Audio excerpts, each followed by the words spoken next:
저 김은혜는 대한민국 국민이자 경기도민의 한 사람으로서 오늘 경기도지사 선거 출마를 선언합니다.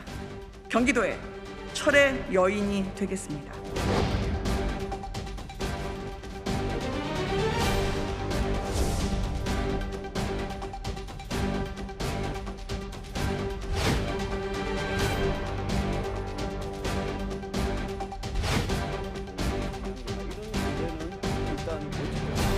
정권 교체가 아직 끝나지 않았습니다. 그것은 그 미완의 정권 교체는 경기도에서 이제 마무리가 돼야 됩니다. 그 마무리를 제가 짓고 싶습니다.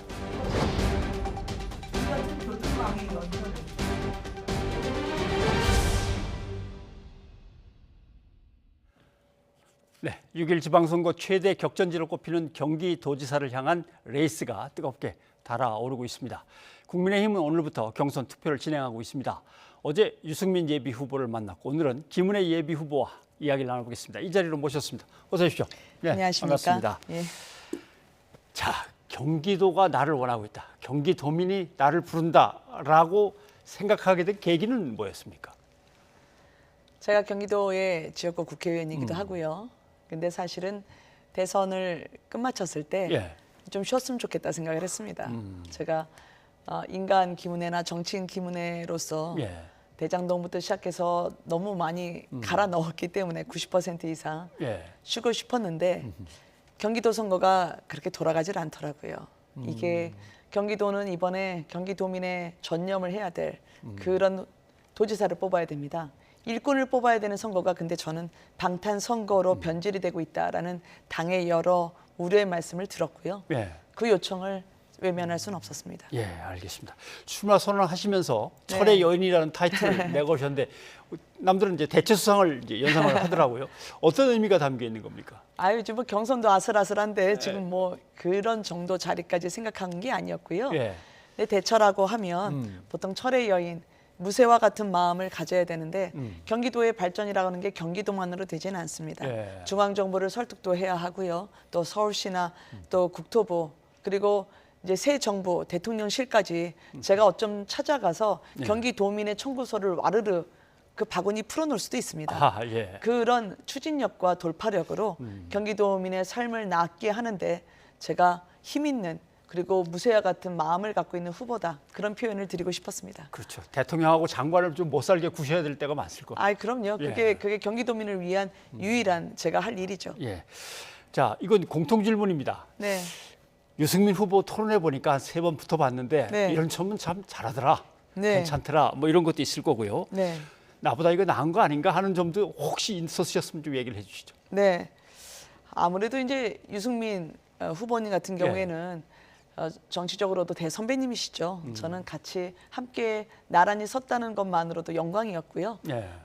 담론, 특히 이제 경제와 안보 분야에 대해서는 워낙 큰 화두를 던지시는 분이기 때문에 토론 때 저 많이 봐주신 것 같아요. 그래요?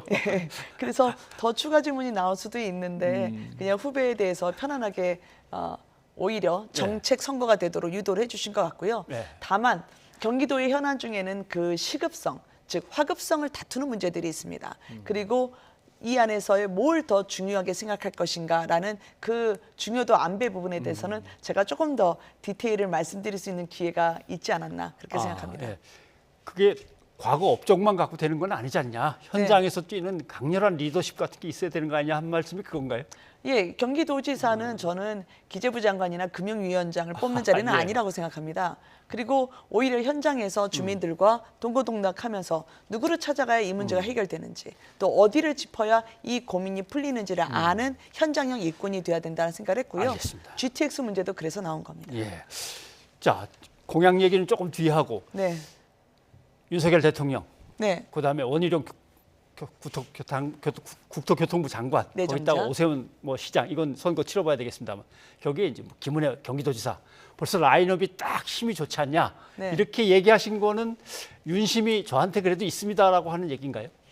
저희는 집권 여당이기 때문입니다. 제가 유승민 후보님이라도 이 자리에 계셨으면 집권 여당의 후보로서 결국은 국민 여러분들께 경기도민분들께 어떠한 혜택을 갖다 드릴 수 있고 예. 삶이 나아지기 위한 조건을 달성할 수 있느냐 후보는 역시 집권 여당 후보죠. 예. 그런 면에서 보면 저를 이제 철의 여인으로 좀 불러주셨으면 했는데 오히려 철도 까는 여인으로 그렇게 불러주시더라고요. 예. 그래서 철도 깔고 도로 놓고 그리고 그동안 SOC 투자 즉 교통 인프라가 5년간 멈췄습니다. 예. 저는 그 민주당의 책임이 있다고 생각하고요. 이 멈춘 수레바퀴를 제가 다시 돌려야 하는 의무를 갖고 있다고 저는 생각합니다. 예.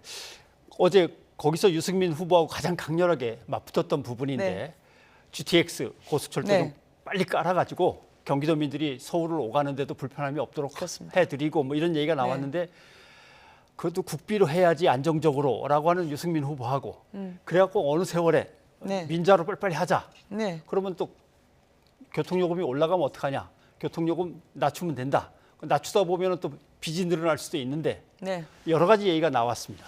굳이 빚을 내서 하지 않아도 됩니다. 특히 이제 경기도민들에게는 너무 오랫동안 찾아오셨기 때문에요. 예. 아침에 출근길이 거의 파김치가 되는 그런 교통이 아니라 고통입니다. 그러면 하루빨리 해드려야죠. 네. 그간 기다렸던 시간이 있는데 저희가 공박을 하면서 이거를 불필요하게 연장할 필요가 없고요. 민자 같은 경우에도 지금 9호선이나 경철철 다 들어가는데 문제 없습니다. 예. 특히 이 민자가 들어올 경우에 국비로 한다면 지금 킬로미터당 1,000억 정도 듭니다. 전철할 때. 예. 그럼 그게 만약에 GTX 한 100km 정도라고 생각한다면 10조 정도 들어가죠. 그 10조 국비 언제 다 확보합니까? 그러면 차라리 민자에게서는 운영기간을 30년에서 50년으로 늘려준다든지 아니면 이자율이 지금 차이가 있으니까 예. 리파이낸싱으로 해서 그 이자율 남는 부분을 다시 채무 상환을 한다든지 그런 부분으로 얼마든지 커버가 될 수가 있습니다. 중요한 거는 경기도 주민분들은 급합니다. 예. 지금 회식을 한다 하더라도 서울에서 회식을 하다가 경기도 주민분들은 신데렐라가 돼요. 막차 때문에 밤 10시 반에는 나와야 되거든요. 이게 무슨 고통입니까? 알겠습니다. 유승민 후보가 제일 이제 약점으로 생각하는 게 네. 대구 경북 지역에 있다가 대선 후보로 나섰다가 잘 안 돼서 다시 경기도로 건너뛰는 이 문제를 갖다가 이제 당원들한테 설명하느라고 좀 힘들어하는 것 같습니다. 근데 김은혜 의원께서도 네. 이제 초선으로서 지역 주민들이 뽑아줬는데 임기를 다 안 채우고 건너가는 거에 대해서 부담이 좀 있으시죠? 제가 이제 국회의원직을 그만둬야 되죠. 네. 경선 후보가 이제 경선에서 제가 이제 후보로 공식적으로 된다면 당선이 된다면요.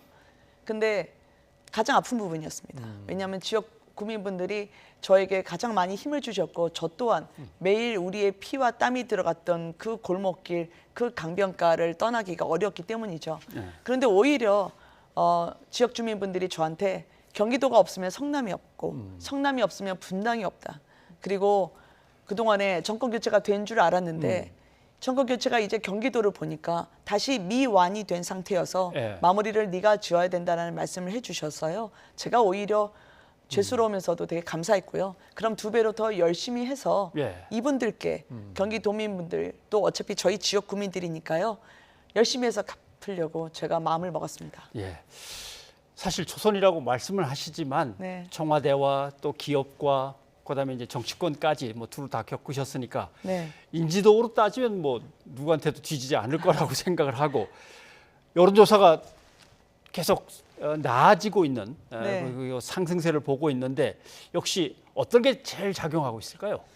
뭐 인지도를 말씀하시면 그 부분에 대한 제가 기회가 더 많았다고 생각을 합니다. 예. 그렇지만 단지 인지도 때문이었다면 제가 안 좋은 일을 저질렀을 때 금방 인터넷에서 탄로가 나지 않았을까요?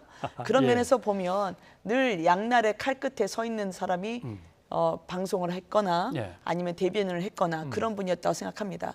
대변인은 그래서 말을 할 때보다 말을 하지 않을 때의 침묵이 더 중요하다고 생각합니다. 상대방이 나를 평가하고 있기 때문이죠. 끊임없이.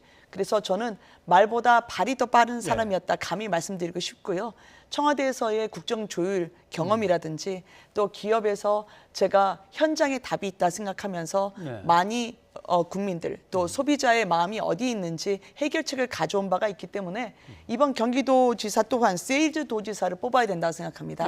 그래서 대기업 임원 경험으로 보면 책상에 앉아서 계산하는 일이 아니라 현장을 다니면서 경기도를 마케팅하고 기업을 찾아서 해외에 나가서도 유치하고 투자를 이끌어내는 게 바로 산업과 일자리 그리고 국민 여러분들의 지역 경제를 살릴 수 있는 도지사로서 중요한 관건이자 덕목이라고 생각합니다. 예, 알겠습니다. 그런데 경선에서 맞붙게 되는 유승민 예비 후보도 그렇고 네. 또 혹시 나오게 될지 모르는 민주당의 김동연 후보도 그렇고 네. 경제와 행정 경험 이런 것들이 이제 꽤 축적돼 있는 분들이어서 네. 상대적으로 열세라면 이걸 어떻게 보완하실 전략입니까? 말씀드린 것과 똑같습니다. 경제 통계를 만질 때는 그 사람의 내면이 아니라 숫자를 보게 되죠. 예. 근데 저는 숫자를 넘어서 지역 주민들과 함께 동고동락하면서 실제로 경기도에 대한 전문가라고 저는 생각을 합니다. 예. 숫자 전문가, 경제 전문가는 국가에 많죠. 하지만 경기도는 경기도를 가장 잘 알고 그리고 경기도에서 자신이 가장 고통 섞인 부분이 무엇이었는지 들여다보고 손잡았던 사람을 필요로 한다고 생각을 예. 하고요. 그리고 무엇보다도요. 지금 김동연 지금 전 장관 예. 그리고 지금 김동연 후보가 되실 수 있는 분이 제 앞에 화면에 보이고 있는데요. 예. 저는 정치인에게 가장 중요한 건 신뢰와 일관성이라고 생각을 합니다. 자신이 가지고 있는 철학과 그리고 비전이 일관돼야 국민들이 믿을 수 있다는 뜻인데요. 예. 과거에 기재부 차관을 하셨을 때 보면 무상 보육 이 부분에 대해서 전면 반대를 하셨더라고요. 왜냐하면 부자인 아이들에게까지 우리가 지원할 필요가 없다라고 예. 반대를 하셨습니다. 그런데 무상 시리즈, 즉 기본소득 그리고 기본금융, 기본주택에 대해서 내가 추진하겠다는 이재명 전 지사를 계승하겠다고 나오셨거든요. 예. 저는 그러면 국민들은 물을 겁니다. 과연 김동연 후보의 철학은 무엇이고 김동연 후보가 만약에 입장을 바꿨다면 정치인은 의견이 달라질 수 있죠. 예. 그렇지만 바꿀 때는 자신의 일관된 철학이 근저에 깔려있기 때문에 소신이 틀린 건지 아니면 득표를 위해서 자신의 입장을 바꾼 건지에 대해서는 언젠가는 해명하셔야 된다고 생각합니다. 예, 알겠습니다. 자, 아까 공약 중에서 GTX 얘기도 잠깐 나왔고 네. 했는데 일단 큰 그림으로 한다면 경기도를 이렇게 이런 경기도로 한다면 그 비전은 어떤 겁니까? 경기도의 비전이라고 한다면 사실 경기도는 그만큼의 대접을 받지 못했습니다. 대한민국의 4분의 1의 인구 그리고 저희가 GRDP라고 하는 국내 경기도 내 총 생산만 네, 하더라도 지역 생산. 486조, 네. 서울보다 40조가 많은데요.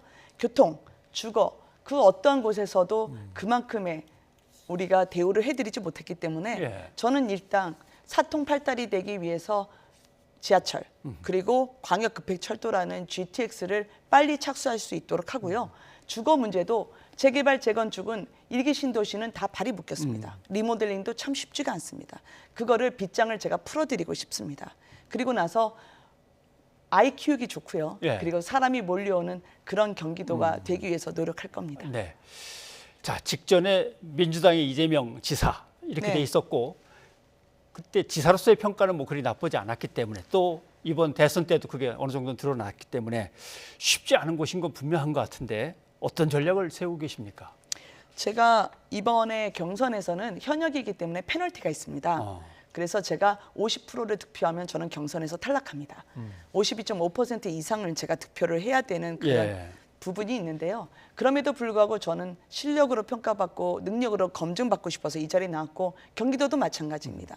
경기도가 물론 저희가 5% 이상 졌죠. 예. 뼈아픈 저희의 패배였습니다. 그렇지만 지난 지방자치단체장 선거나 과거의 총선에 비해서는 훨씬 많은 득표율을 갖고 있고 또 이번에는 더더욱이 경기도민분들께서 누가 실질적으로 경기도에 전념할 수 있을지 자신의 정치적 재기를 위한 구름판이나 예. 도약을 위한 발판으로 삼지 않을 후보가 누구일지 젊고 역동적인 후보 그리고 그 변화에 부응할 수 있는 미래를 가져다 줄 수 있는 후보를 뽑으실 거라 생각합니다. 왜냐하면 검수완박이라고 하는 것이요. 검찰 수사권 완전 박탈이 경기도에서 있었던 여러 부패 또 금융범죄를 가리기 위한 것이라면 그 피해는 경기도민에게 갑니다. 그래서 검수완박 같은 그런 꼼수가 아니라 정정당당하게 깨끗한 도정을 펼칠 수 있는 그래서 힘있게 국민 여러분들의 경기도민의 삶을 나아질 수 있게 하는 그런 철의 여인으로 예. 많은 선택해 주시기를 알겠습니다. 바라는 마음이 있습니다. 자,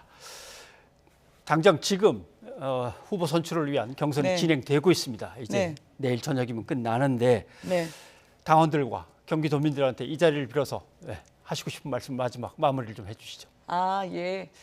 근데 워낙 지난 대선 때 많은 분들이 그렇게 추운 찬바람 이는 바닥에서도 거리에서도 골목길에서도 원하시던 게 있었죠. 예. 내 아이들, 우리 다음 세대가 살 세상은 지금보다 더 나았으면 좋겠다라고 하는 간절한 부모님들 그리고 우리 동료들의 바람이 있었습니다. 그런데 그 바람을 기적처럼 저희가 잇는가 했는데 경기도지사 선거에서 다시 우리가 새로운 고비를 맞고 있습니다. 저는 이 산을 국민 여러분들께서 그리고 당원 동지 여러분들께서 함께 손잡고 넘을 수 있게 한 번 더 기문의 시선을 주셨으면 하는 바람이 있습니다. 열심히 하고요. 예. 제가 그래도 체력이 좀 됩니다. 그래서 예. 경기도민을 위해서 제가 남은 모든 것을 갈아 넣을 각오가 돼 있습니다. 알겠습니다. 우선 멋진 경선 저희가 응원하면서 예, 지켜보겠습니다. 자, 오늘 시간 내주셔서 고맙습니다. 고맙습니다.